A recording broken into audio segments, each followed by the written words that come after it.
Su Bei stepped into the restroom, his mind clouded, almost like he was caught in a fog. A faint sound drifted from the innermost stall, though it didn't quite register at first. But wait, something felt off. His senses snapped into focus, and a cold realization hit him the school's opening ceremony was about to begin. Normally, the restroom would be packed with students scrambling to avoid the long speeches. But today, it was eerily empty, except for that one stall where someone seemed to be hiding. His gaze shifted, and suddenly he noticed a yellow "Do Not Enter" sign posted at the door. How had he missed that? Before he could even process it, a slight shift in the air behind him made him freeze. Someone was approaching. Instinctively, Su Bei held his breath, keeping his back to whoever was coming, his body tense, but still, this wasn't just any ordinary day. Su Bei moved like a man with nothing to fear, as if that yellow sign ahead was his only concern. But the danger was closing, and he could feel it. Behind him, someone was creeping closer, the faint sound of footsteps, a dead giveaway. This was no random stranger. The timing was too precise, the steps too deliberate. It had to be someone who'd heard him approaching, someone who'd planned this ambush. Su Bei's mind raced as he analyzed the movement. The soft whisper of air this attacker was about his height, maybe just a bit taller, and they were armed. The shimmer of metal slicing through the air was all the warning he needed. The moment arrived, and Su Bei acted. With the kind of precision that only came from experience, or perhaps an uncanny sixth sense's hand shot out, catching the attacker's wrist just as the dagger drew dangerously close to his neck. There was no hesitation. He slid back, his stance low, and with a fluid twist of his body, the attacker was sent crashing to the ground with a loud thud. The masked figure dressed in black, with eerie purple-red eyes peering out from beneath a silver mask was momentarily stunned, the weapon slipping from his grasp as he hit the floor. The noise of his fall echoed, but Su Bei's senses were already on high alert. Footsteps were coming closer from outside, probably staff, responding to the commotion. Before Su Bei could unmask his assailant, the unexpected happened. The figure didn't resist, didn't fight back. Instead, he dissolved into a swirl of black smoke, vanishing into thin air as if he had never been there at all. In a world of twisted fate and powers beyond comprehension, Su Bei, the seemingly weak student with an almost useless ability, finds himself trapped in a bizarre scenario. One moment, he's fighting to stay alive after narrowly dodging an assassin's strike, and the next, he's plunged into a surreal, boundless white space, disoriented and confused. The last thing he remembers is collapsing in a school restroom, unaware that his fate was sealed in the very pages of a manga. But as his surroundings become increasingly alien, Su Bei realizes something shocking. He's been transported into a story where he's destined to die. Yet, he's not dead. He's alive, and with no one else around to challenge him, he decides to make the most of this strange new reality. The rules of the world are set by a narrative, and Su Bei is no longer playing by the book. Instead of waiting for the story to unfold, he takes charge, fabricating a new identity as a mysterious transfer student with an ability that seems to defy the odds. As he manipulates the plot to his advantage, a conspiracy begins to unravel, and Su Bei finds himself entangled in a deadly game, where survival means outwitting the very fate that sought to eliminate him. The stage is set for an unpredictable, thrilling battle where every move could lead to his next big breaker, his ultimate downfall. In the midst of a pure white void, one thing stands out: a table, a chair, and 2 books. Su Bei surveys the space, confirming its emptiness before sitting down and eyeing the books. The first one catches his attention: a manga. On the cover, a black-haired boy, his eyes sharp and unwavering, stands at the center, flanked by a girl with water blue hair and a sealed mouth, and a grinning boy with orange eyes. In the background, other characters fill the scene, all under the title King of Abilities. The title gives him a clue: abilities. These powers are rare, special, and varied in strength. What does it mean for him? Just as he's beginning to understand, the plot pulls him deeper into a world where nothing is quite as it seems, and survival will depend on more than just raw power. He'll need to outsmart the very story itself. Su Bei, a smart and self-aware student with a seemingly useless gear ability, finds himself trapped in a manga world where he's supposed to die in Chapter 1. But thanks to a mysterious twist, he survives and realizes he's in a universe governed by shonen tropes and story logic. Now, he must navigate the Endless Ability Academy, a school for teens with supernatural abilities, by using his wit, acting skills, and knowledge of the genre to turn himself from cannon fodder into a key player. Fabricating a legendary identity with a prophetic destiny gear ability, Su Bei integrates himself with a trio of protagonists: Jiang Tianming, a righteous but grim death summon user; Lan Subing, a mute heiress with word spirit; and Wu Mingbai, a scheming joker with earth element. As Su Bei plays the game, he hides his true motives, keeping a watchful eye on the deadly narrative unfolding, a conspiracy involving mysterious murders, an assassin in smoke, and a cursed fate written into the manga itself. In a world where story logic rules all, Subi Ei, a seemingly weak 16-year-old with a gear ability, wakes up in a manga universe where he was destined to die. Instead of accepting his fate, he decides to rewrite the narrative and survive. Faking a legendary destiny gear ability, he weaves himself into a group of quirky protagonists. Jiang Tianming, a stoic guy with a death summon power. Lan Subing, a mute girl who wields the word spirit. And Wu Mingbai, a cheerful but scheming master of earth element. As the trio uncovers dark secrets in their school, Subi Ei manipulates the plot, staying one step ahead, while secretly working to unravel the mysterious murders and an assassin's looming threat. With every twist, he outwits the story, navigating a path of danger and destiny. Despite his weak ability, Subei's cunning and awareness turn him into the most intriguing character as he tries to avoid the plot that was supposed to seal his doom. Subi Ei never planned to rely on his abilities for a living. After his mother passed away during childbirth and his father died in service 5 years ago, the inheritance was more than enough for him to live comfortably. His plan was simple coast through Class F, graduate, and eventually open a hardware store for an easy life. But fate had other ideas. Before even attending the opening ceremony, he was inexplicably thrust into a space to read manga. Why was he being forced to read this? The plot made no sense until he realized the three protagonists had just awakened their abilities, meaning they were about to get accepted into the Endless Ability Academy. Subei's brow furrowed as he thought about this. The story mirrored his own experience when he was tested for class assignments at the academy. The classes weren't permanent. With mental strength and experience, even the most useless abilities could be enhanced and promoted. Lan Subing, who was initially assigned to Class A, faced a major setback. Despite her word spirit ability, her inability to speak made her request to be moved to Class F. Subi Ei, a smart and self-aware student with a seemingly useless gear ability, finds himself trapped in a manga world where he's supposed to die in Chapter 1. But thanks to a mysterious twist, he survives and realizes he's in a universe governed by shonen tropes and story logic. Now, he must navigate the Endless Ability Academy, a school for teens with supernatural abilities, by using his wit, acting skills, and knowledge of the genre to turn himself from cannon fodder into a key player.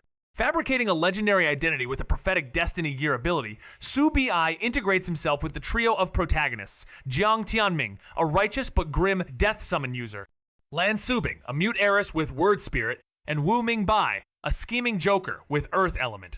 As Subi Ei plays the game, he hides his true motives, keeping a watchful eye on the deadly narrative unfolding, a conspiracy involving mysterious murders, an assassin in smoke, and a cursed fate written into the manga itself. In this world, the protagonist's fate was sealed until a twist shattered the narrative. The villains are too strong, the voice sighed, a touch of nostalgia in its tone. If things keep going, the protagonist will die, and the villains will reign. Enter the comic awareness, an entity tasked with fixing the plot. I chose you, it declared, its voice tinged with mystery, because you're destined to be more than cannon fodder. You're key to turning the tide. Subi Ei, realizing his survival hung on his participation, reluctantly agreed. Why me? He asked, already knowing the answer. You're a wild card, a potential game changer. But your story hasn't been written yet. Your path can be shaped. That's why you're the one I trust to rewrite the destiny of this world. In a world where the rules of manga dictate the fate of its characters, Subi Ei finds himself trapped in a narrative that was never meant for him to survive. With villains too powerful and the story pushing him toward an inevitable death, he's given a second chance by a mysterious force called Comic Awareness, who offers him a deal: rewrite the story to prevent the villains from winning, and Subi Ei will survive. However, there's a catch. He was never meant to be more than cannon fodder, a mere stepping stone for the heroes to shine. Yet, his fate is more flexible than the author anticipated. Subi Ei, now armed with a mysterious gear-based ability, takes on a new identity, weaving his way into a group of super-powered students with grand destinies of their own. As the stakes rise, so do the conspiracies, and Subi Ei must use every ounce of his cunning to survive, all while manipulating the world around him to escape his original death, and maybe even change the game completely. With rivals, secrets, and supernatural powers at play, the line between hero and villain blurs, and Subi Ei is determined to outsmart them all. Subi Ei, the brilliant student with an unremarkable ability, was thrust into a world where his survival was never guaranteed. Trapped inside a manga, he was supposed to die within the first chapter, but luck, or perhaps fate, had other plans. The story didn't end there, and neither did his journey. Armed with sharp wit and genre-savvy thinking, He quickly realized that his role as a cannon fodder could be rewritten. Yet, despite surviving, he was still bound by the narrative's rules. The comic awareness, a mysterious force guiding him, warned him that his death would be delayed, but not avoided unless he followed the script. Su-Bei was far from a passive pawn. He crafted a new persona, claiming to possess an epic, prophetic power that no one could question. With allies like Jiang Tianming, the stoic protagonist, Lan Subing, the mute heiress, and Wu Mingbai, the charming strategist, Su-Bei navigates the supernatural school and uncovers a darker conspiracy, all while cleverly manipulating his fate. The plot may be written, but Su-Bei wasn't ready to be erased. Su-Bei, once a lowly cannon fodder in the world of manga, begins to dodge the inevitable fate that awaits him. Surviving against the odds, he quickly realizes that not only can cannon fodder characters die, but even key characters aren't safe. He remembers how, in the first volume, a beloved character meets an untimely end. The world he's trapped in operates by a fixed narrative, and despite being aware of it, Su-Bei is content to momentarily escape his doomed role. His sharp mind tells him that while cannon fodder characters are pushed to die by the story, important ones aren't bound by the same fate. As he ponders his next move, he asks, what happens if I fail this world's mission? He needs clarity on the stakes, whether success or failure is tied to the world's survival. The answer? It all depends on the whims of the comic's author. If the author chooses to let villains win, the world continues along that dark path. But if the protagonist is forced to prevail, the world could collapse and lose its soul. Su-Bei couldn't help but wonder, if only she could talk, things would be so much easier. Wu Mingbai, with his average skills, ended up in Class D, while Jiang Tianming, whose abilities were enough for at least Class C, got stuck in Class F because of his drained mental energy after battling a previous villain. The academy they attended, the Endless Ability Academy, was meant to be the best, but Class F felt like a prison. Su-Bei, with a furrowed brow, couldn't shake off the feeling that this might be the same world from the manga he'd been reading. But things took a darker turn when, at the start of the school year, a murder rocked the academy a student found dead in a restroom, his blood staining the floor, gears scattered around him. Subei's blood ran cold as he realized the victim looked eerily like him.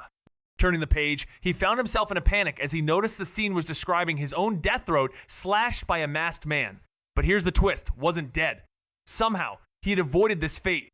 Something was off, and now he had to figure out how he was living in a world where death was just a page away. Subei's words hit their mark, offering a strange comfort, and with a raised eyebrow, he asked, "What's my success rate compared to the others?"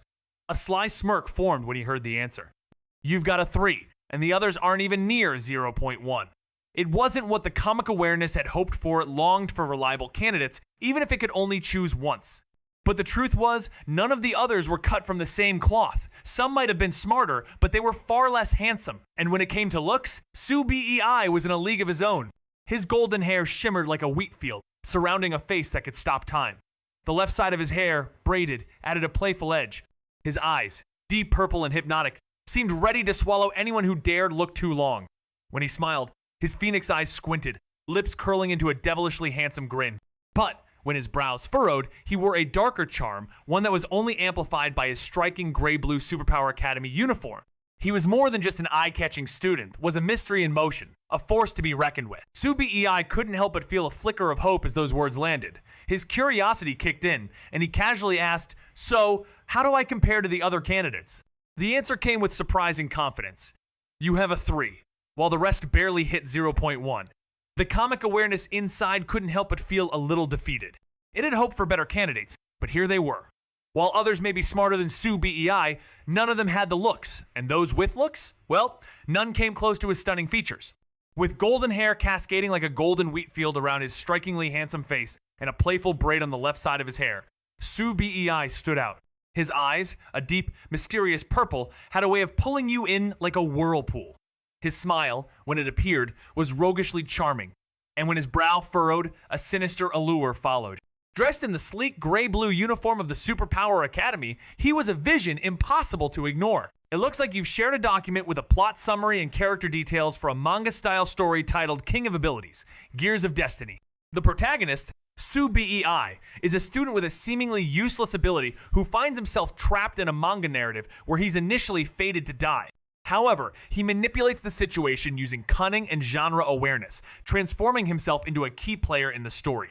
The table of contents outlines the chapters and events, with notable characters including Jiang Tianming, Lan Subing, Wu Mingbai, and Feng Lan. The suggested writing style focuses on a first-person narrative with sharp dialogue, strategic manipulation, and a light novel tone. Would you like help refining the story or expanding on any specific elements? Su Bei lay there in the infirmary, catching his breath after narrowly escaping a deadly situation. The opening ceremony had wrapped up, and he was free to return to class.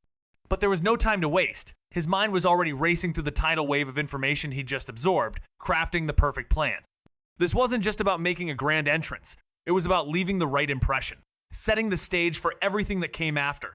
His persona needed to be a carefully woven mascone that would make people curious and keep them guessing. After all, if you're mysterious and your power seems unstoppable, why would anyone dare to challenge you? The idea came to him effortlessly.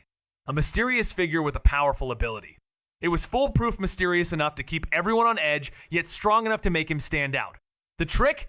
Making the power believable, while keeping it vague. He'd seen enough criminals play the enigmatic card, using cryptic lines to leave people in awe, but the hard part was picking which ability to claim. Summoning meteors, controlling time those were too flashy. No, he needed something that would make others trust him, for now. So, with a sly smile, Su Bei got up, ready to step into the role that would make him more than just a mere footnote in this twisted narrative. If he casually walked in and said, "Hey, my ability's time stop," he'd be out of the game faster than a blink. After all, the protagonist, Jiang Tianming, wasn't clueless. Why would someone with a legendary power like time stop be in Class F? A quick chat with the homeroom teacher would expose his lie, sealing his fate.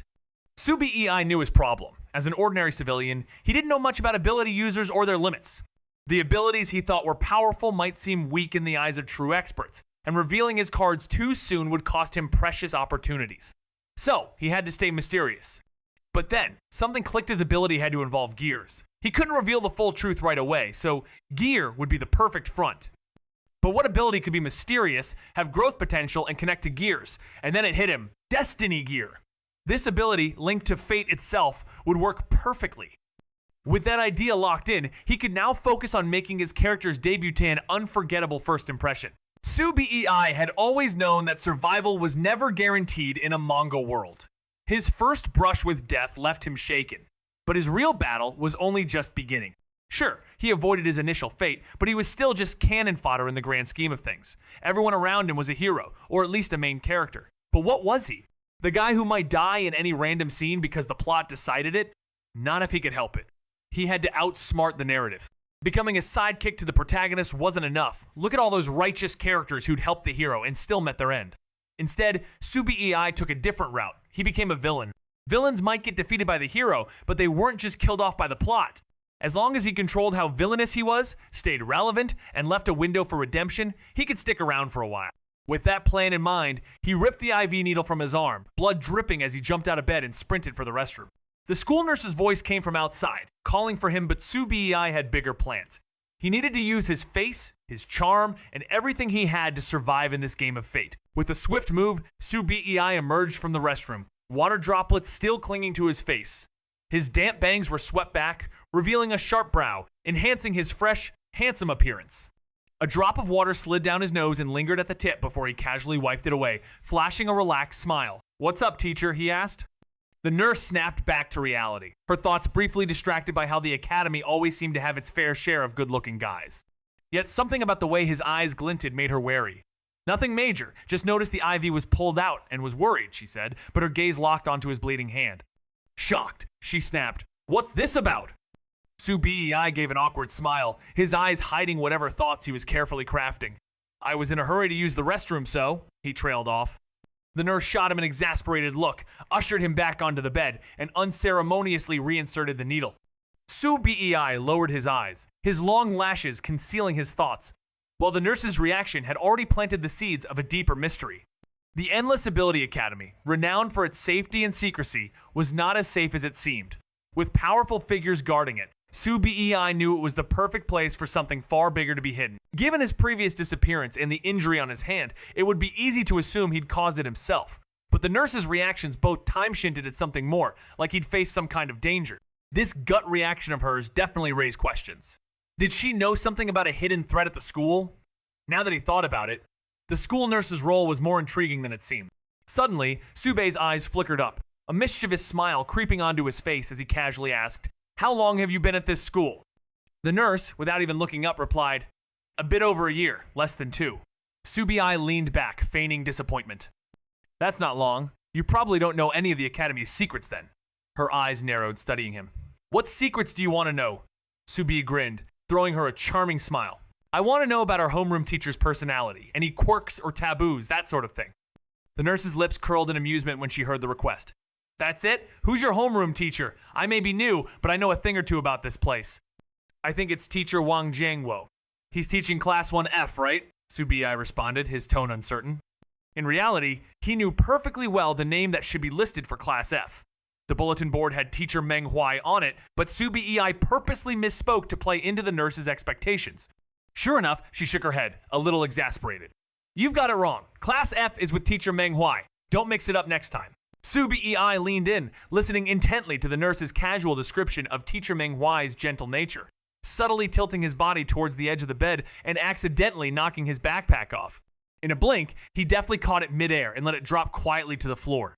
Outside, the usual bustle filled the air, and the nurse, finishing her task, removed the bandage and handed him a cotton swab. "The speech is over. You can head back now," she suggested, her voice calm. With a quick swipe, Subei pressed the cotton to the needle mark, threw it away, and waved nonchalantly. "See you, teacher." She smiled, amused. "I hope not," knowing it meant he'd been injured. "Who knows," he responded smoothly, slipping out before she could react, her smile fading as she returned to her task. Subei made his way down the corridor, taking a brief moment to glance through the back door window into the classroom, scanning the room, already plotting his next move. In a room full of color and chaos, his eyes locked onto the only black-haired boy, the one who radiated quiet power from the shadows. Instantly, Subei knew. That's the protagonist. Calm, unreadable, and clearly no extra. Beside him sat a silent beauty with waist-length blue hair, definitely another main character. Subei's smirk grew. Showtime. He adjusted his expression, strutted through the front door, eyes scanning like a scene stealer entering his cue. Then, with 2 fingers at his temple and the confidence of a seasoned actor, he flicked them outward and delivered his practiced line cool, precise, unforgettable. The scene unfolded like a dazzling spectacle to Jiang Tianming and the others. The sunlight pierced through the window, bathing a boy with golden hair in a glow so bright it almost seemed like he was radiating light. He flashed a grin, his deep purple eyes holding a trace of seriousness beneath the boldness. "On behalf of Destiny, I salute you, this year's unluckiest soul." The words rolled off his tongue, more sincere than they seemed, and without another word, he swiftly moved to the back of the classroom. The second to last seat by the window, his perfect spot. A king's throne, he thought, not quite the last one, since it was occupied by a sleepy, white-haired boy hunched over a desk. This guy was no ordinary character. That much was clear from the manga trope of sleeping in the corner with white hair. Classic. With a strategic grin, Subei took his seat, carefully positioning himself to appear important. He knew the white-haired boy might be pivotal to the plot, and being close to him meant he'd stay ahead of the game. He didn't bother waking him up. There was no rush. Rubbing his warm ears, Subei mulled over his situation, feeling the presence of manga awareness buzzing in his mind. And then it hit him. Had the manga already started updating? Lin Shui's phone buzzed with a message from her friend. "Did you see? The King of Superpower just updated." Her eyes widened in surprise. The second season's out already? No warning, no hype. After a quick reply, she eagerly opened the manga app, only to find a green update marker next to the title. She tapped it with anticipation, only to sigh in mild disappointment. It's just the pilot episode. As the page loaded, a stunning full-color illustration greeted her. Wow, the artist really leveled up, she thought, quickly saving the image. With a satisfied smirk, she took in the details, ready for the ride ahead. In the heart of the Ability Academy's playground, the trio who had ghosted the entire autumn reappeared like comic panel royalty grinning side by side in full-blown friendship mode. Lin Shui stared, her memories flipping back to when they barely trusted each other, now suddenly glued together like an overpowered team-up art. She scanned the rest of the illustration students everywhere, a cheerful redhead, a mountain-sized teacher, a bookworm with razor-sharp eyes, and a white-haired background lurker poking someone's XP for laughs. It was chaos, it was hype, and it was definitely teasing a character explosion in Season 2. But then Bammer gaze locked on a lone, golden-haired shadow under a tree, blurred and brooding, like he didn't get the memo about the sunshine and smiles. While the rest of the cast sparkled in the spotlight, this one lingered in the grayscale, screaming, "Secret plot device," louder than any flashy ability. Lin Shui's brain hit overdrive had she just found a hidden boss character. Eyes wide, heart racing, she grinned like she'd just cracked a spoiler only the manga gods knew. She quickly circled the figure and sent a screenshot to her friend. Sue, look at this person, I think he's quite special. A reply came almost instantly. Her friend was clearly puzzled. What's so special about him? He looks like some random background character, and why would he be drawn so small? But look, he's looking at the protagonist. Lin Shui was adamant. Her friend shot back. You can't even see his eyes. Who knows what he's looking at? But he's so handsome, Lin Shui defended. Even though he's just this blurry little dot, look at his posture. Look at his aura. Friend. He didn't even appear in the pilot episode. I know you're excited, but don't jump the gun. She quickly scanned the image and sent it to her friend. Hey, check this out. This guy looks pretty interesting. A moment later, a reply popped up. Her friend was obviously confused. What's so special about him? He looks like one of those random background characters, right? Why else would he be drawn so small? But look, he's staring right at the main characters, Lin Shui argued. Her friend responded. You can't even see his eyes. How do you know what he's looking at? But he's so cool. Look at his stance. The aura he gives off, even as a tiny blur, says it all, Lin Shu insisted. Her friend, not impressed, replied, he didn't even show up in the first episode. I get that you're excited, but you're jumping the gun here. The second season is finally here, and the excitement is real. After months of anticipation, it's time to dive back into the world of supernatural teens and hidden motives. Our protagonist, Su Bei, is navigating a school where the story's plot is more dangerous than anyone realizes. With his mysterious destiny gear, a legendary ability he made up, he's playing a dangerous game, pretending to be a key player while keeping his true intentions under wraps. The school is rife with secrets, strange murders, and students awakening strange powers. But Su Bei isn't just surviving, he's manipulating everything from the shadows. With every turn, the stakes rise, and the plot thickens, making you wonder if Su Bei will be able to outwit the narrative before it consumes him. Strap in, because this season's going to be a roller coaster of twists and turns that will keep you on the edge of your seat. In a world where supernatural abilities rule, Su Bei, a sharp student with what seems like a useless gear power, discovers he's stuck in a manga where he was supposed to die in the first chapter. But fate has a twist that survives and realizes he's trapped in a universe shaped by story logic and shonen tropes.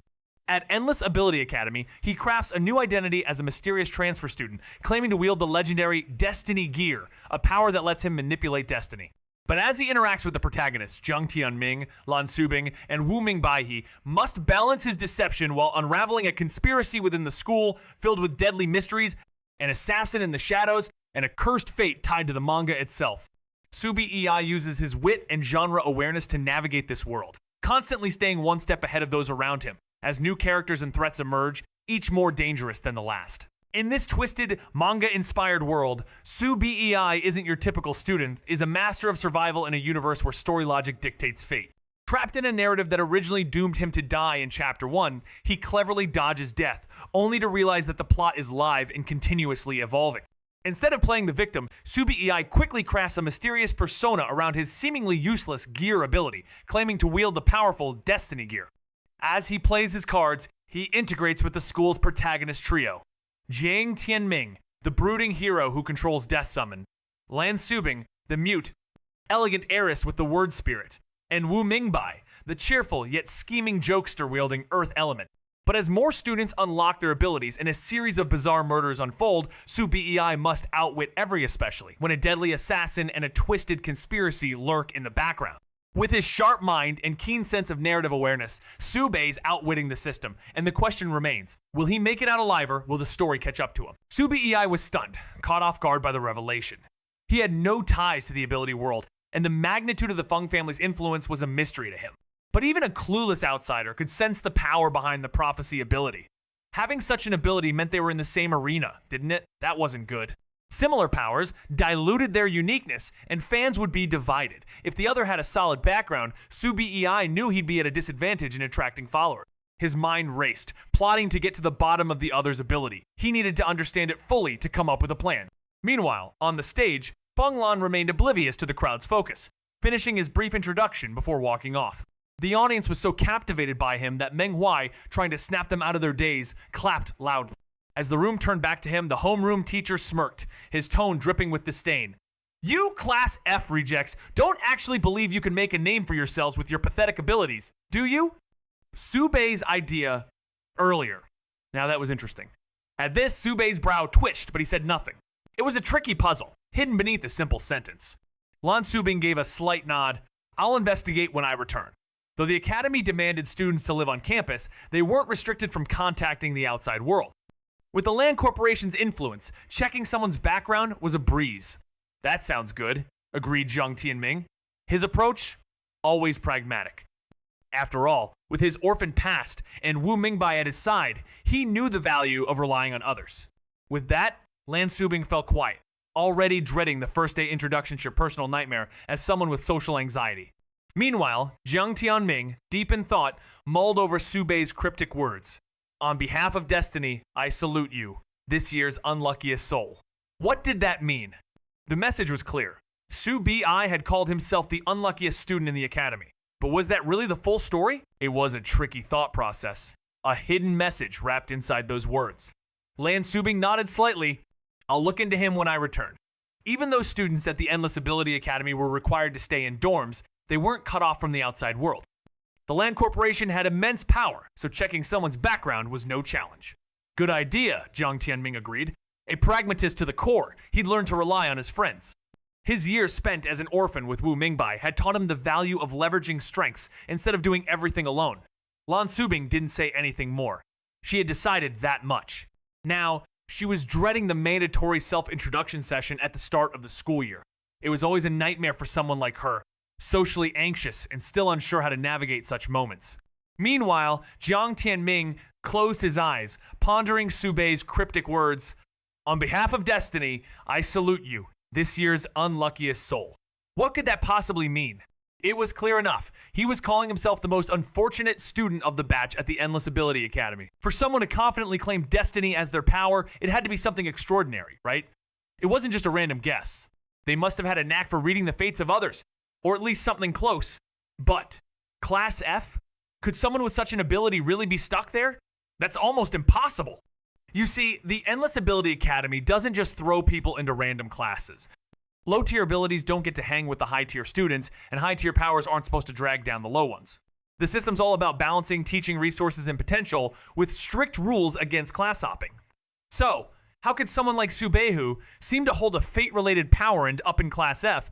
There had to be more to it. Sure, there were rare exceptions, like the socially anxious girl with a world-changing ability who couldn't use it because she couldn't speak, or unlucky souls like himself thrown into the wrong class because of some glitch in the pre-enrollment test. But Subei? If his ability really was tied to fate, he had a plan. And that plan likely involved Jiang Tianming. Why else would he target him right from the start? Was he onto my secret? That thought sent a chill through Jiang Tianming, but he quickly brushed it aside. Looking at Subei's expression, it didn't seem like he had figured out his true power. Maybe all he saw was a bit of luck, and honestly, luck was something Jiang Tianming had plenty of. In a life full of misfortune, becoming friends with Lan Subing and Wu, Mingbai was the only spark of light. But if Subei wasn't after him for some special ability, then his reason for approaching Jiang Tianming was even more suspicious. Was it his background? As an orphan, he was always curious about his biological parents. Maybe someone had recognized him, figured him out through his looks, or some investigation. If that was the case, then it was probably bad news. What kind of parents would lead someone to call him an unlucky soul? Never mind, he'd wait a month and see. In a month, the academy would retest everyone's abilities and potential, and mismatches weren't tolerated. If Subei was gone by then, it meant he'd probably figured out something, probably something bad. In the middle of the classroom's constant hum, Subei sat, detached from the chaos. His corner was an oasis of silence, while his classmate behind him slept soundly, oblivious to everything around. Not one to break his mysterious image, Subei kept to himself, not speaking a word. Meanwhile, he could only gaze out the window, absorbing the outside world as his mind raced with possibilities. Then, just as the atmosphere seemed to settle, a man walked in, towering at over 1.9 meters, his presence impossible to ignore. Clad in a simple black t-shirt that clung to his sculpted form and cargo pants that seemed molded to his frame, he was a living contradiction. Around 30, with messy black hair, sharp features, and striking blue eyes. He looked like he had just rolled out of bed. Yet, there was something about his disheveled appearance, his unkempt stubble, hair askew, and careless attitude that radiated a dangerous, wild allure. He moved with the lethargy of someone not fully awake, his drooping eyelids suggesting he was more focused on finding comfort than making a grand entrance. And despite the rough exterior, it was clear he had an undeniable charisma that commanded attention. He made his way to the podium, slid the chair out, sat down, and crossed his legs like he owned the place. "I'm your homeroom teacher, Meng Huai, also your PE teacher. Come up one by one and introduce yourselves, starting with the person closest to the door." The first person near the door was a girl, and as soon as Su Bei saw her, his interest piqued. In manga and novels, a character like her was never the expendable type. Or was she? Wait, how had he ended up as cannon fodder? "Hi everyone, I'm Zhao Xiaoyu. My ability is..." She paused, glancing at Meng Huai. "Do we need to share this, teacher?" Meng Huai shrugged nonchalantly. "It's up to you, but you'll be doing a lot of team tasks later on." Zhao Xiaoyu quickly made up her mind, giving a confident smile. "My ability fits my name, Laughter. I love running, and I'm pretty good at Chinese." The introductions were rolling in, and the protagonist could feel the weight of the class's eyes on him as the last to speak. His black hair and eyes stood out against the sea of manga-style characters, and everyone was eagerly awaiting his ability. With a cool, almost detached air, he stepped up to the podium. "Hi everyone, I'm Jiang Tianming. My ability is Summon. Simple, straightforward, but something about it felt off. For those who'd read the first volume, they'd know it wasn't just any summon, it was Death Summon. A power that could pull the dead back into the world. He'd conveniently left that part out. Summoning.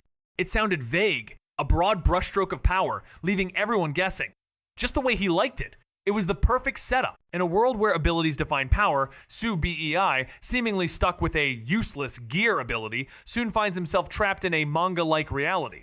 His classmates summon spirits or control elements, but he's only able to summon gears. When Jiang Tianming casually mentions his ability as Summon, no one bats an eye, assuming it's nothing to write home about. But Su Bei, understanding the unspoken, sees it differently. Jiang Tianming's not clueless. He's playing it cool.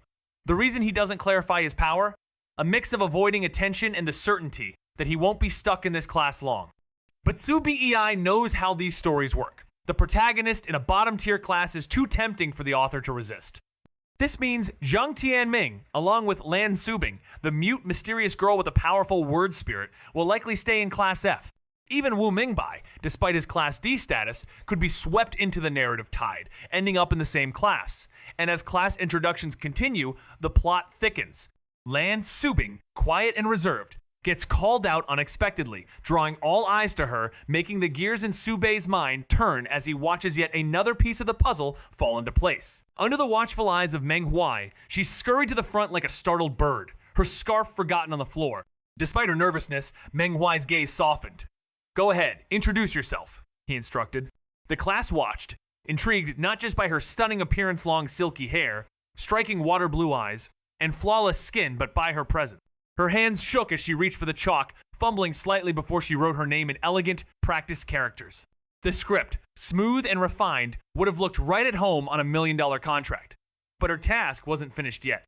Blushing deeply, she turned, feeling the weight of everyone's eyes on her, and, despite her fear, wrote the two words that left everyone stunned. Word spirit. The room went quiet. How could an ability like that, even if it was considered weak, end up in Class F, where the discarded students were sent? This was a mystery no one could solve. Lan Subing, feeling relieved after what seemed like an endless ordeal, quickly grabbed the eraser and started wiping away the chalk on the board. Inside, a firework of joy exploded as she thought she was free from the spotlight. But just as she set down the chalk and eraser, Meng Huai's warm smile broke the moment. "Subing, why don't you say something to everyone? We're all classmates now. No need to be so distant, right?" Instantly, the class's attention snapped to her, eager eyes glittering. Such beauty should never go unnoticed. With a snap, the chalk fell from her hand, and with it, a sense of dread gripped her heart. There at Washer, social anxiety was about to freeze her in place. Meng Huai, aware of the damage his suggestion could cause to someone so withdrawn, knew this was part of a larger plan. As the homeroom teacher, it was his task to help Lan Subing overcome her social fear, and he hoped just a few words from her could begin to shift her internal barriers. Because if she could speak even just a word, it would mark the beginning of her ability to connect with the classmates, turning them from strangers into people she could eventually talk to. After a few tries, she might even speak as casually as she does with her friends. But sadly, he misjudged how much the unfamiliar setting would affect her. Thrust into the spotlight, the little hamster in midair desperately searched for the one person she trusted, Jiang Tianming. He was her anchor. As soon as he caught her gaze, he raised his hand without hesitation. But before he could be called on, Su Bei beat him to the punch, speaking with lazy confidence. What, should she just write hello everyone on the board? Su Bei's remark gave Lan Subing a way out, a silent way to handle the situation if words failed her. But let's not get it twisted, he wasn't doing it out of kindness. He had his reasons. First, he wanted to steal some of the limelight for himself. And second, it was a clever move to make the protagonist group think he was being helpful.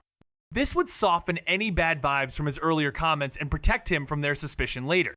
Meng Huai, watching the scene unfold, nearly rolled his eyes and shot Su Bei a warning glare, muttering, "You, shut up!" With a sense of helplessness, he turned to his friend, the ever-reliable Jiang Tianming, and asked, "And what's your plan?" Everyone knew the bond between Jiang Tianming and Lan Subing, how she had come to Class F because of him. Even though, given her background, she could have easily joined Class D. It made sense that Jiang Tianming, being a good friend, would want to help her avoid this awkward situation. But this wasn't the right moment for him to intervene. Lan Subing's issue needed to be faced head-on, and a true friend wouldn't let her avoid dealing with it, no matter how uncomfortable it was. Besides, if Jiang Tianming wanted to help, he'd need to take into account the feelings of the rest of the class. Meng Huai was a little concerned that, given their age, Jiang Tianming might not be thinking this through and could unintentionally make things worse for Lan Subing. But Jiang Tianming wasn't scared. He understood the teacher's intentions, but the pleading look in Lan Subing's eyes couldn't be ignored. Su Bei's earlier words had sparked an idea in his mind, but it wasn't a solution that would genuinely help her, nor would it make the teacher's efforts worthwhile. He needed to find a compromise. Meeting the teacher's stern gaze, he spoke with calm determination. "Teacher, Subing has a hard time speaking in front of so many people. Could I take her outside to record a greeting, and then she can return and introduce herself?" It was better to be upfront about her social anxiety now than risk future misunderstandings. It was, without a doubt, a clever workaround. No one would be upset, and the greeting task would be wrapped up without issue. The only catch? It completely undermined the one thing Meng Huai had hoped for. Lan Subing, shy and reticent, would never break her psychological barrier by sending a message through a recording. A face-to-face conversation was far more impactful. But as he watched Lan Subing's grateful, tear-filled expression, Meng Huai sighed. He wasn't about to push her further. "Go on," he said, waving her off. With that, the self-introductions continued, and soon enough, it was Su Bei's turn. He strutted to the podium, oozing confidence. "Hey everyone, I'm Su Bei. My ability is gear. In the future, I'm opening a hardware store. If anyone needs gears, come to me, I'll give you a discount, since we're classmates." The room erupted in laughter, a few students even looking relieved. They had all been planning to hide their so-called useless abilities after graduation, but Su Bei's words sparked a new thought. Maybe there was something to their powers after all. They might not be able to fight, but with the right mindset, any ability could be turned to profit. The only one unimpressed was Jiang Tianming, who sat with a skeptical smirk. Leaning toward Lan Subing, he whispered, "Do you think he's for real?" Feng Lan stepped up to the podium, a calm presence despite the storm he was about to unleash. "Feng Lan, ability is prophecy." The room froze. If the earlier moments had been like ripples in a pond, his words were the tidal wave that changed everything. Prophecy, such a rare and sought-after ability, was never supposed to end up in Class F. Even those who weren't familiar with the ability world knew that a skill like that was a gem, something that could predict anything from the weather to life-altering events. And yet, here it was, in the hands of a Class F student. The more perceptive in the room realized that Feng Lan wasn't just any student. With that last name, his status in the prophetic Feng family was unmistakable, and the power he wielded wasn't ordinary. A prophecy user from the main branch of the family could easily rise to lead it. If Feng Lan wasn't lying, he could very well be the head of the Feng family. The students leaned in, eager for more, hoping to build a future alliance or maybe get a glimpse into their fates. The air buzzed with anticipation, the unspoken question hanging in the room. What would he do next? Su Bei was caught off guard. He had no background in the world of abilities, so the full scope of the Feng family's influence was beyond him. But even a clueless person like him could sense the weight of a prophecy ability. This guy, with such an ability, didn't that mean they were on the same track? That wasn't good. When abilities overlap, uniqueness fades, and fans could end up divided. If the other had a strong backing, Su Bei knew he'd have a hard time gaining followers. His brow furrowed as he made up his mind to figure out exactly what the other's ability was. Understanding that would be key to crafting a solid plan. Meanwhile, on stage, Feng Lan seemed completely oblivious to the crowd's intense gaze, wrapping up his intro and walking off. Clap, clap, clap! Meng Huai clapped loudly, trying to steer everyone's focus back. The new homeroom teacher paused, thinking for a moment before sneering with a hint of mockery. You guys in class fat don't get delusional? You really think you'll make a name for yourselves with your sorry abilities among the real ability users? He glanced at Subi, smirking. I actually think Subei's idea earlier wasn't too bad. Subei twitched his brow in response. Subi could feel the tension in the air as his classmates' resentment slowly began to bubble up, all because of Meng Huai's provocative words. But what was his teacher really up to? Subi couldn't remember doing anything to earn this kind of hostility. It clicked quickly. His bold entrance into the class had caught the teacher's eye. Meng Huai was clearly trying to stir up trouble to see how Subi would react. He wasn't about to let his students get off easy. You'll have to survive in the ability world for 3 years, Meng Huai stated, his voice cutting through the murmur. So, to stay alive, your only option is to train your physical skills. The class froze. The weight of his words hung in the air. Then, in a flash, one of the boys near Subei looking ready to protest stood up and fired off a question. What do you mean by that? He was already set to be the perfect pawn for Meng Huai's demonstration. Without so much as a glance, Meng Huai flicked a piece of chalk at the boy's forehead with impossible speed. The class went silent, the tension thick. Thud! The yellow-haired boy hit the ground with a soft crash. Meng Huai didn't even spare him a glance. With a lazy wave of his hand, he said, Someone get him back to his chair.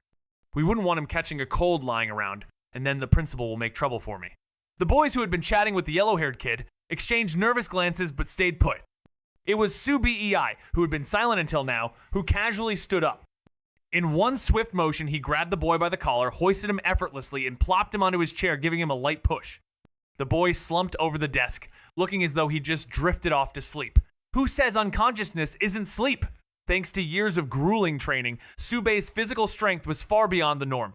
In Class F, only the class monitor, Mutirin, could match his physical prowess. After finishing, he nodded to Meng Huai and returned to his seat, feeling the eyes of the others on him. While everyone feared Meng Huai, Subi wasn't bothered in the least. After all, a former soldier turned teacher wouldn't harm his students. At least, that's what Subi believed. Subi, a student with a seemingly useless gear ability, navigates a world where he was supposed to die in Chapter 1. But thanks to an unexpected twist, he survives and discovers he's inside a manga with its own set of rules. As he tries to avoid becoming cannon fodder, he crafts a new persona mysterious transfer student with a powerful, prophetic, gear-based ability. As he enters the school, he catches the attention of the protagonist trio Jiang Tianming, Lan Subing, and Wu Mingbai while secretly plotting his survival. Behind his calm demeanor lies a calculating mind, always scheming and observing, especially as he navigates through deadly school events and unravels hidden conspiracies. Through manipulation of the story's logic, Subi slowly builds his power, all while keeping his true motives veiled. But with dangerous abilities, awakening, secret murders, and a prophecy lingering over him, can Subi stay one step ahead of the narrative?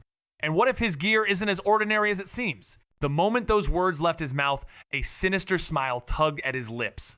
His mood seemed to improve, and with a flick of his hand, he addressed the class. It's the first day of school, so I won't make it too difficult. Run 10 laps around the field, and then you can eat. 10 laps around the field? The words hit like a thunderclap. Eyes bulged in disbelief, and many felt like the ground had just crumbled beneath them. 10 laps? Was he trying to end them on day 1? The school, though small in number, spanned a vast area, and the field alone stretched a full 1,600 meters. A simple calculation made it clear. 10 laps equaled a brutal 16 kilometers. Junior high boys had only ever run 1,000 meters at most, and the girls? 200 meters less. Sure, the awakening of an ability boosted physical condition, but who could handle a 16-fold increase? And, with lunchtime just around the corner, the implication was clear. Only after finishing the run could they eat. Even someone like Subi, with remarkable physical endurance, would need over an hour to finish this grueling task. For some students, 3 hours was just the beginning. Starting the day on an empty stomach only made it feel like a test of endurance. Grumbles echoed among the group, but Meng Huai's earlier show of strength kept them in line. They didn't dare protest, only murmuring about their lack of choices. From her spot at the back, Subi couldn't see the front row's faces, but their body language said it all. Some slouched, defeated by the challenge ahead, while others, like Jiang Tianming and Lan Subing, were ready for whatever came next. Lan Subing, relieved she might skip the self-introduction, was already mentally checking out. Jiang Tianming, on the other hand, wasn't easily discouraged. Despite a rough past filled with hunger and hardship, his willpower was solid. He may not have the best physique, but he was no stranger to struggle. Su Bei caught sight of the white-haired boy sitting up behind her. His features, refined and striking, stood out even more up close. High nose, pale lips, sharp yet smooth lines that painted an image of effortless elegance. But it was his golden eye spear and untainted that drew the most attention, as though the world's burdens hadn't touched him. His white hair, tousled as though he'd just risen from sleep, added to his mystique. A stubborn strand of hair perched atop his head, a reminder that even his seemingly docile appearance couldn't hide his true nature. The white-haired boy let out a quiet yawn, glancing lazily toward the podium. Time to run? Yep, 10 laps. Let's go, or no food for you, Su Bei replied without skipping a beat. The boy's gaze sharpened immediately, his earlier indifference vanishing in an instant. Food clearly mattered to him. He stood up with newfound resolve. Then we'd better hurry. After taking a few steps, a thought seemed to hit him. His earlier decision might have made him seem too self-serving. He turned around, looking a little sheepish. Together? Su Bei couldn't help the smirk tugging at the corner of his lips. If the other hadn't asked, there was no way he would have followed too humiliating. Good thing the invitation came. Sure, I'm Su Bei. Meng Huai squinted at the track, his voice a low murmur. I suspect the kid next to him. The Class A teacher's gaze fixed on Su Bei. The yellow-haired kid? Class A's teacher had sharp eyes. Noticing things others might miss, he tilted his head in suspicion. This kid's not giving his all. Slacking right under your nose? Meng Huai smirked. Not just that, he's dragging the Feng kid into it too. Before the other could crack a smile, Meng Huai continued. Su Bei, parents dead, no close ties. But on his first day, he's thick as thieves with the Feng family's young master. The Feng family was known for keeping to themselves powerful and intimidating. Their abilities were enough to keep anyone at arm's length. Befriending Feng Lan was either a sign Su Bei had something extraordinary, or that Feng Lan had his own agenda. Class A's teacher raised an eyebrow. But that doesn't prove anything. Maybe they just got along? Meng Huai pulled out his phone and showed him a surveillance clip. I checked the footage from earlier while they were running. Su Bei knew exactly where he stood. His stamina wasn't bad, but compared to his classmates who had physical enhancements, it was nothing special. His ability? Even more uncertain. Who knew how far he could push it with his manga skills? So, instead of aiming for the top of Class F and exposing his limits, he decided to play it cool and let the future surprises keep readers on their toes. The track stretched out before him 1,600 meters of pure despair, especially with 10 laps staring him down. No other classes were around, first years had already started, and the upper years hadn't shown up. Meng Huai, the teacher, was infamous for his brutal training, making the students run 16,000 meters on day one. No teacher in the school was as relentless. Yet Meng Huai wasn't there, not even watching from a window. As the others lined up, one girl hesitated, her eyes filled with doubt, whispering, "Do you think if we skip a few laps, the teacher will notice?" Instantly, several classmates jumped in with reassurance. "I think we're fine. He's not watching, let's just coast through it." One boy was blunt. "Honestly, what if we don't run at all? Do you think he can really expel us for it?" Another student, clearly on the same wavelength, grinned. "Exactly." It was clear some weren't taking the test seriously at all. It looks like you've shared the table of contents for a manga-style story, King of Abilities, Gears of Destiny. It follows Su Bei, a student with a seemingly weak ability, as he navigates a world where he's initially destined to die, but survives and learns to manipulate the narrative of his life. How can I assist with this content? Would you like help developing it further? Or do you have any specific questions about the plot or characters? With a skeptical frown, he muttered, "Could those muscles be from protein powder?" His sharp gaze quickly scanned Su Bei's form muscles that stood out as the strongest in the class. If not from supplements, then how was he so sluggish? Su Bei bristled, "You can insult me all you want, but don't you dare insult the muscles I've earned through sweat and effort." Realizing he might have gone too far, he cleared his throat. "Don't mind me, just go on ahead. I'll finish it regardless." Feng Lan hesitated but didn't join the faster runners, staying by Su Bei's side instead. Surprised, Su Bei said nothing. 10 laps were a tough challenge, so he preferred conserving his energy. Halfway through the first lap, their homeroom teacher, Mr. Meng Huai, appeared. His intimidating presence urged a few hesitant students to join in, but after one lap, he left, and the group fell back into disarray. Some switched from running to walking, and the 54 students of Class F splintered into 5 groups. By the 9th lap, they had consolidated into 3. The leading group, which included the protagonist trio, was already half a lap ahead. The second group of 11, with Su Bei and Feng Lan blending seamlessly, maintained a steady pace. The third group, numbering 21, lacked the energy to sprint, but they trudged on, unwilling to stop. The remaining 18 had already left the track. Some took a break for food, while others rested, ready to join the final lap just to finish. Subei's breath came out in labored gasps, sweat dripping from his cheeks. Despite the cool weather, the physical exertion was relentless. Yet, even though he was breathing heavily, it was stating no sign of panic or collapse. His pace was consistent from the beginning, and he clearly had energy to spare. Beside him, Feng Lan appeared utterly relaxed, not a hint of exertion on his face. Su Bei glanced over, noting the ease with which this pretty boy moved. There was more to him than met the eye. Up ahead, the lead group of runners seemed unfazed, but the most noticeable was Jiang Tianming, trailing at the back. His wheezing echoed faintly, even from a distance, as he stumbled, drenched in sweat. Despite his fragile state, he clung desperately to the tail of the lead pack, refusing to fall behind. Su Bei couldn't help but wonder, was it his ability? Willpower alone couldn't explain the incredible stamina he was witnessing. From the very first manga, Jiang Tianming had clearly been portrayed as a summon type, but then again, the manga had hinted at something more. Maybe the male lead's ability included physical enhancement. As Su Bei was lost in thought, the Class A homeroom teacher casually strolled out, having just wrapped up his class. Passing by Class F, he spotted Meng Huai by the window and slipped in. "What's catching your eye?" he asked with a smirk, draping an arm over Meng Huai's shoulder. "You've been slacking off teaching Class F. The principal's got some serious grudges." Meng Huai responded nonchalantly. "After teaching all those Class S batches, I'm allowed a break." "But this Class F? Full of interesting folks." "Oh?" The Class A teacher raised an eyebrow and leaned in closer to the window. After a few seconds of scanning, he asked, "You mean that Feng family kid? Wait, he's still up there?" "Not just him," Meng Huai muttered, shaking his head. "The blue-haired girl in front, her ability's word spirit, she's top-tier Class A material. If it weren't for her social anxiety, she wouldn't even be in Class F." The Class A teacher chuckled, intrigued. "Looks like you hit the jackpot. Anyone else?" Meng Huai pointed to a black-haired kid trailing just behind. "That one. Looks like he's on the brink of collapse, yet he's been keeping up with the first group for 4 laps. Fascinating, right?" The Class A teacher raised an eyebrow. Without Meng Huai's insight, he'd have assumed the kid, Jiang Tianming, was just exhausted. But 4 laps without dropping? That was something else. If he were staying in the back like that, it might be sheer willpower. But in the front group, it raised suspicions. What was his ability? A physical enhancement ability shouldn't be placed in Class F. Meng Huai, unbothered by the question, responded in a cryptic tone, "Don't know." "Don't know?" When the academy tested him, no ability triggered, but the detector confirmed he has one, Meng Huai explained, revealing he had looked into the matter. The Class A teacher's mouth twitched. "Bad luck for that kid. Figured out why?" "Not yet. I'll ask tomorrow. He won't be able to hide it forever," Meng Huai continued.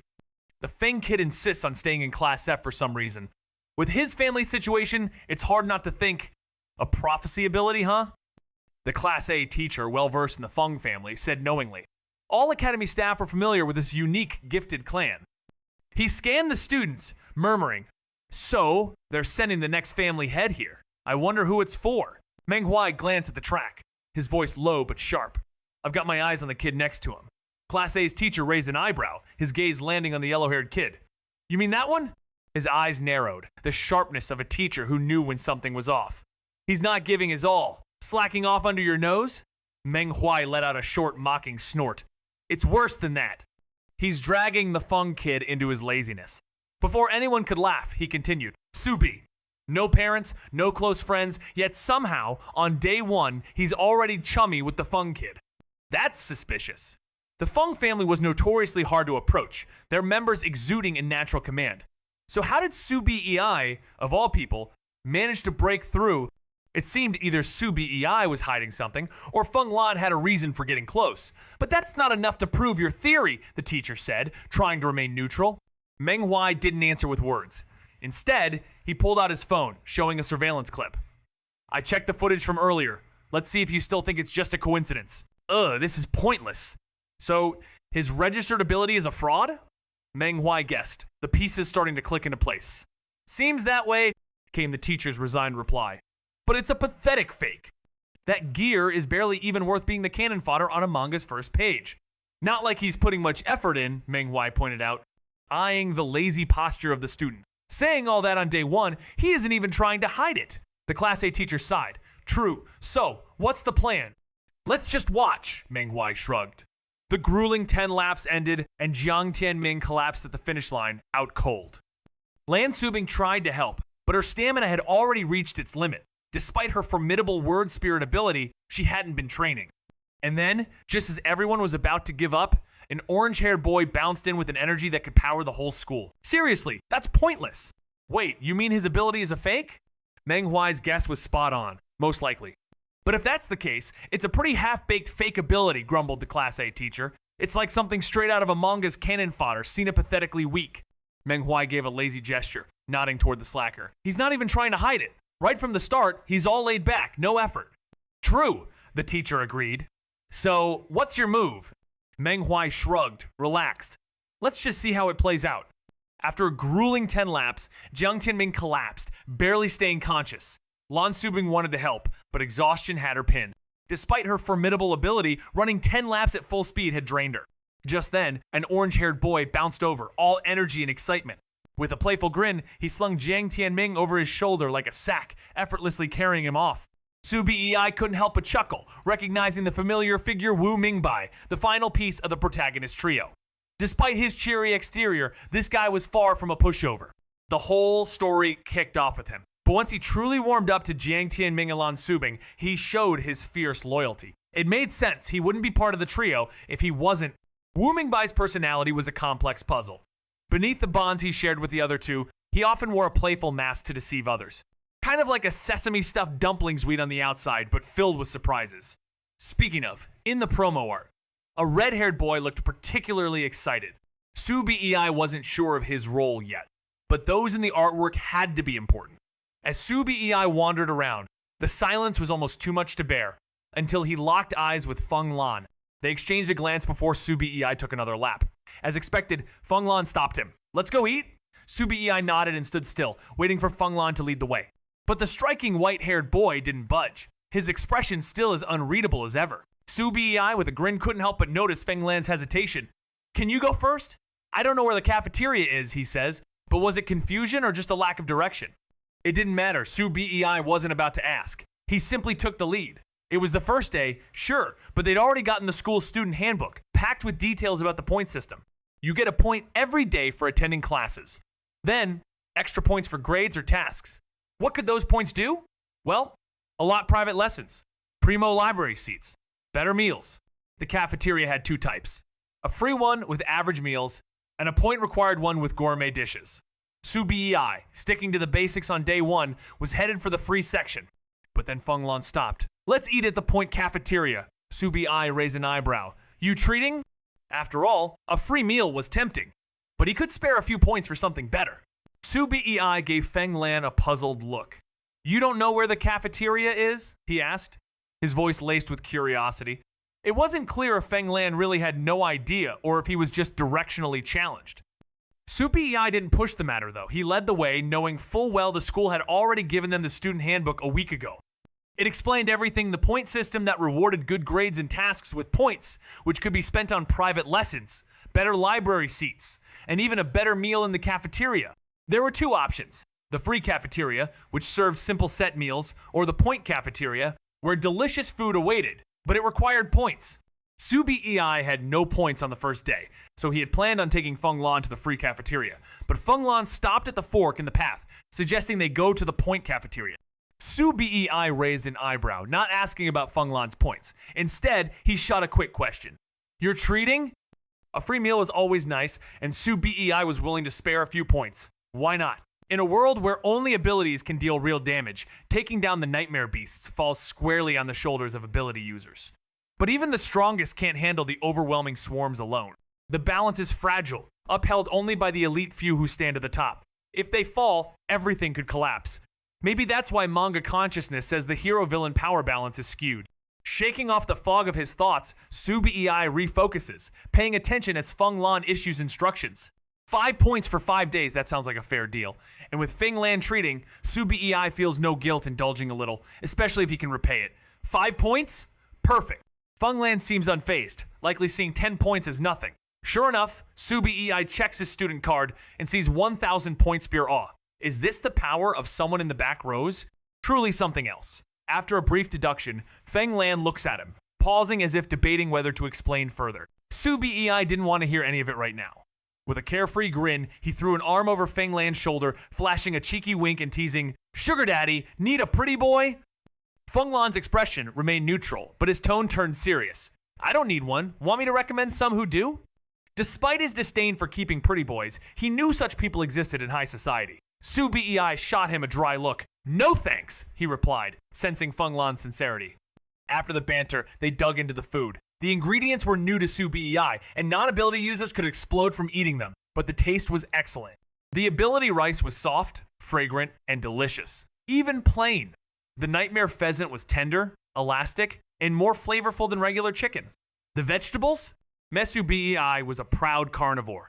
A few bites in, a warm sensation spread through him, especially around his lower abdomen, like swallowing a little heater. Footsteps echoed from the entrance. They turned to see 3 figures enter the room. 2 boys and a girl.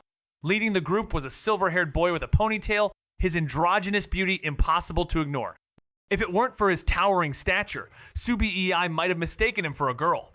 The instant they walked in, Su Bei noticed Feng Lan's movements freeze. A clear sign of recognition. As expected, the silver-haired boy scanned the cafeteria, his displeasure evident as he made a beeline for Feng Lan. "Which class are you in? Class S?" he asked, his question sharp and filled with knowing curiosity. He was clearly aware of Feng Lan's ability, assuming Class S status, yet Feng Lan was in Class F. "Class F," Feng Lan answered coldly, giving a subtle glance at Su Bei. The silver-haired boy hesitated, then shifted his gaze to Su Bei, raising an eyebrow. "So this is your new friend in Class F?" "This is Su Bei," Feng Lan introduced. "And this is Si Jiaohua." The name matched his face perfectly. Si Jiaohua, accustomed to Feng Lan's direct style, gave a quick nod to Su Bei after their brief introduction and walked away without a second glance.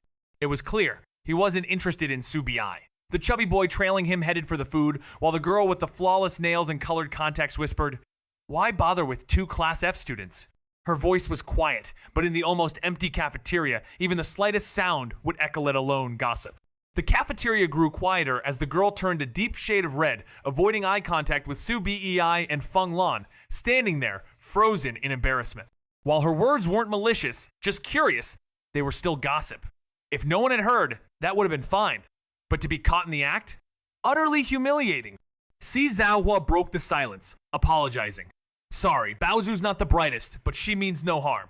He glanced at the girl, who, swallowing her pride, stood up and walked to Su Bei and Feng Lan, offering a sincere apology. "I'm sorry, I shouldn't have talked behind your backs." Their reaction surprised Su Bei. It wasn't quite the manga moment he expected. He had imagined a wealthy brat mocking them, followed by a satisfying face slap, but it passed quietly instead. Was it because he wasn't the main character? Avoiding trouble, though, was a blessing. Su Bei wasn't built to clash with the powerful. If they uncovered his true identity, he'd lose the advantage of hiding behind a mysterious persona. The chubby boy trailing Si Jiaohua and Baozu looked downright pissed at Su Bei, and when Baozu apologized, his eyes practically burned with rage, as if she had humiliated him. Su Bei finished his meal quickly, even before Feng Lan. After thinking it over, he waited until Feng Lan took her last bite and asked bluntly, "By the way, is your ability really prophecy? What does it actually do?" He had a hunch Feng Lan had money, given her demeanor and card balance. People like that were used to scheming, so rather than dancing around it and appearing suspicious, it was better to ask outright. Surely, the entire class must have wondered about prophecy by now, so his question wouldn't stand out. As expected, Feng Lan didn't hold back anything. Swallowing his rice, he casually replied, "It's prophecy. It consumes mental energy to predict vague things, like something will happen on the first day of school. It can predict specific events too, but that drains more power. And with my current state, I can only do the latter once a month. Something will happen on the first day of school?" To most, this would sound confusing, but Su Bei immediately recognized the power of Feng Lan's prophecy. It was exactly the ability he had been aiming for. A mischievous glint appeared in his eyes. "So, no offensive or defensive uses, huh? Useless in combat?" Feng Lan nodded, then paused before replying. "The ability itself might not have direct combat use, but it can still be useful in a fight."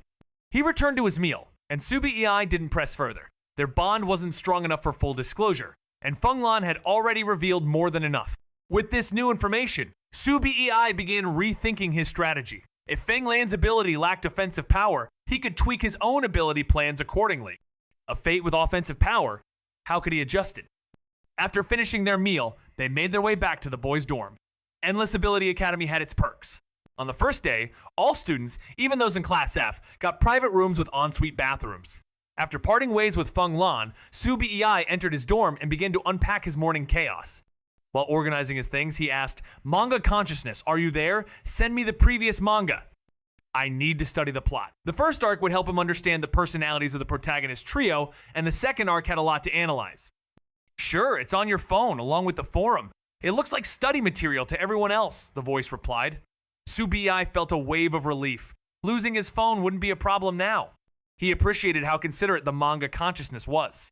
Unlike most lower-class students who focused on academics during breaks to secure degrees, Su Bei knew he didn't have talent in the ability world. When those students graduated, they would return to the normal world. Even the academy ignored this, assigning extra academic work to Class F and helping students with post-graduation recommendations. Su Bei unlocked his phone, and a manga app popped up, the icon featuring close-ups of 3 characters, Jiang Tianming, Lan Subing, and Wu Mingbai. The interface was simple, with a green background and 2 books labeled King of Abilities, Parts 1 and 2. At the top were 2 tabs, Manga and Forum. After a brief hesitation, Su Bei swiped to the forum. "Academy arc's about to start. So excited. Ah!" one post shouted. "Please, more hot characters in the Academy arc. This series lacks eye candy," another commented. One post asked, "What did Jiang mean by that line at the end of Part 1?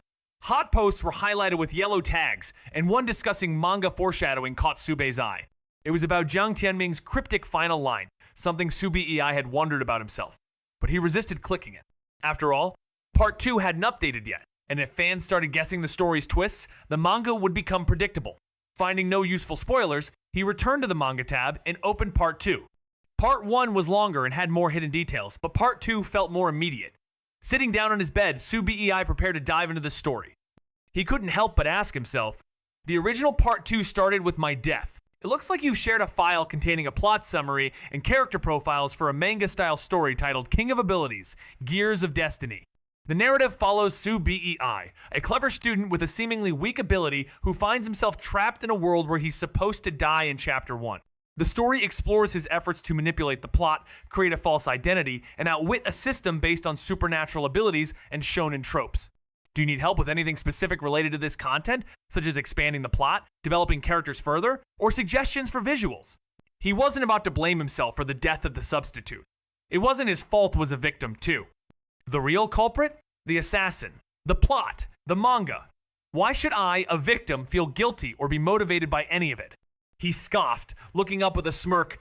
Who are you trying to guilt trip here? He'd already figured this out after coming back to life. There was no way he was going to let someone else take his place, burdened with that death on their conscience. His words struck the manga consciousness into silence. It realized, while it hadn't meant to lay guilt on him, it had seriously misjudged from the start. Whether it was Su Bei's death or the substitutes, both were part of the author's design to push the manga forward. But the author wouldn't feel guilty. To them, all characters were just creations on paper. How could arranging their fates ever be wrong? I misspoke. Su Bei, with his usual sly grin, watched as manga consciousness, now fully aware of its blunder, apologized without hesitation. "Sorry, this has nothing to do with you," it said. Su Bei, ever the opportunist, seized the moment, his grin transforming into a devilish smirk. "Since you admit it's your fault, shouldn't you compensate me for nearly framing me for murder?" His tone was light, but his words held weight. The apology didn't move him much after all. In his world of twists and turns, apologies were just part of the game. "What compensation do you want?" came the response, sounding almost bored.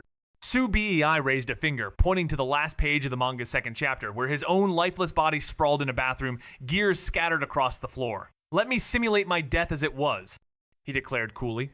"I think I uncovered something about the killer just before I died." The gears, carefully arranged around him, were no random detail.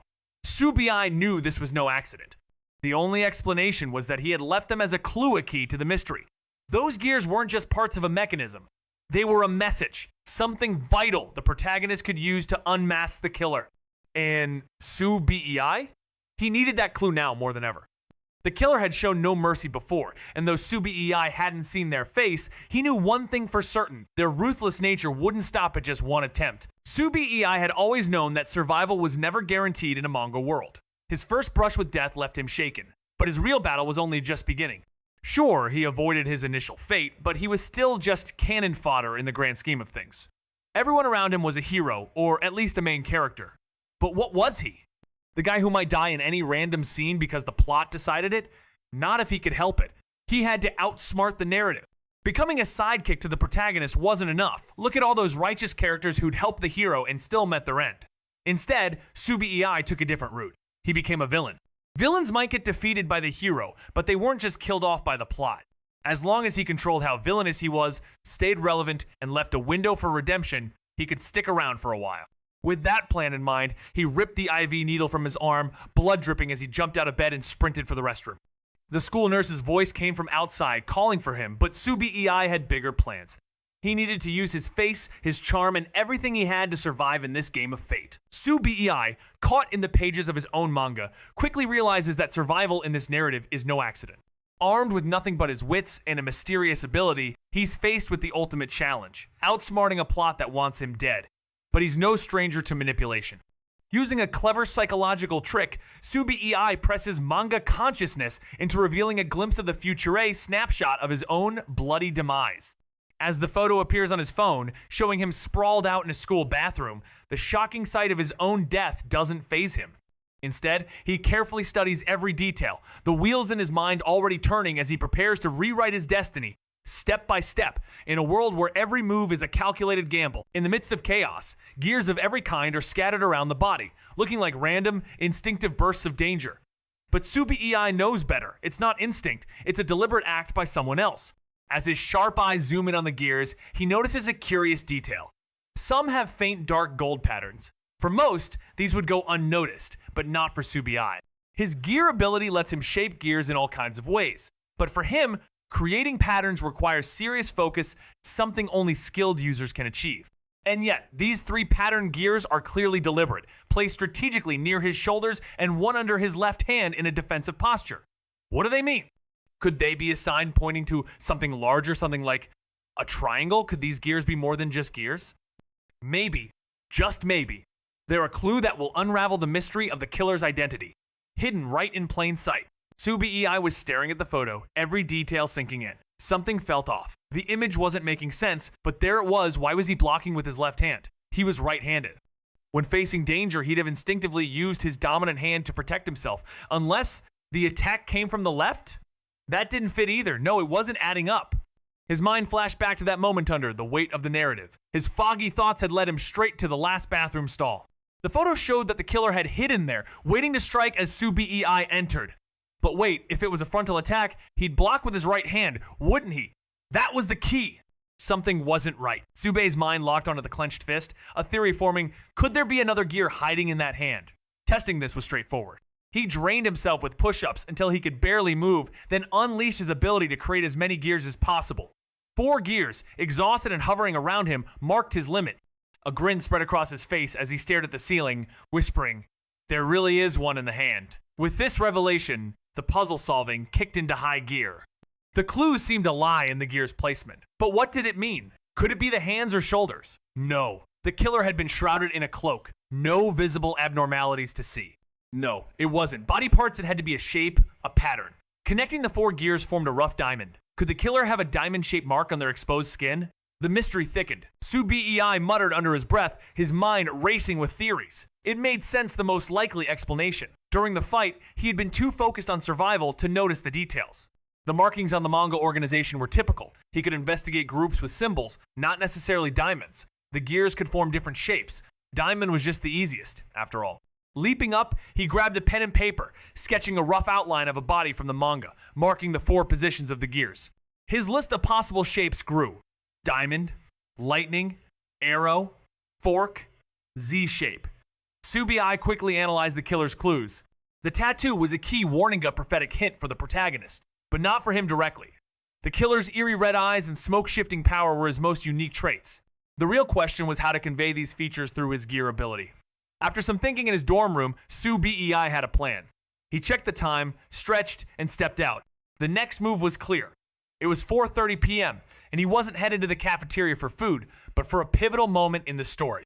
His fate as cannon fodder in the original manga had been disrupted. He hadn't died in the bathroom, so the plot trigger had vanished. The manga keeps going, but things aren't over yet. A similar fate awaits, just with a different target, as manga consciousness. So bluntly put it, someone else will take their place.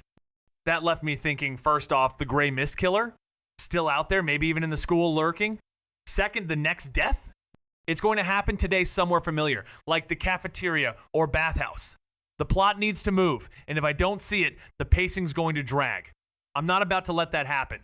So, the cafeteria is my first stop. If the murder's there, I'll catch it in the act. If not, well, I'll just head to the bathhouse later. Worst case scenario, I'll stay up all night because there's no way the killer's taking a break. As for today, it's practically a guarantee.